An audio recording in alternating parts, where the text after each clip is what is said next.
నమస్తే అందరికి. ఈ అందరికీ ఎంత చెప్పినా దేవుడు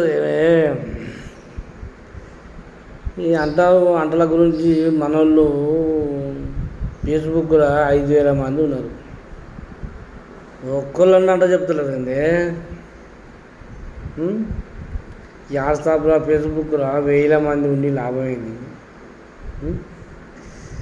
1,000 మందికి నేను తెలుసుండి, జిల్లంతా తెలుసుండి నువ్వు ఒక్కళ్ళు అంట చెప్పకుంటే దాని అర్థమైంది. సార్థం వాళ్ళకేనట. అసలు దీని అర్థమైంది.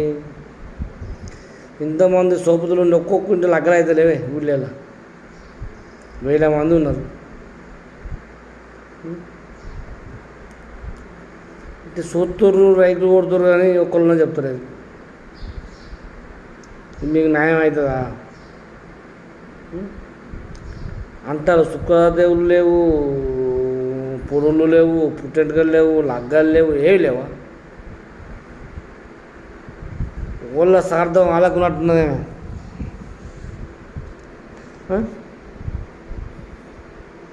ఇది పచ్చదా అంటారా మీ అందరిది? ట్రై చేయాలని రోజు ఓటు పెట్టి చూస్తే ఏమవుతుంది, పెడితే ఏమవుతుంది, చెప్తే ఏమవుతుంది?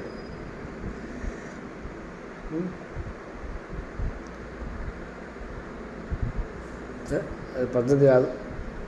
దయచేసి అందరూ ఏదో లగ్గాలున్నా ఏదన్నా చెప్పుర్రి, చెప్తే వస్తా. చూడు ఎట్లుంటా. థ్యాంక్ యూ అన్న అందరికీ.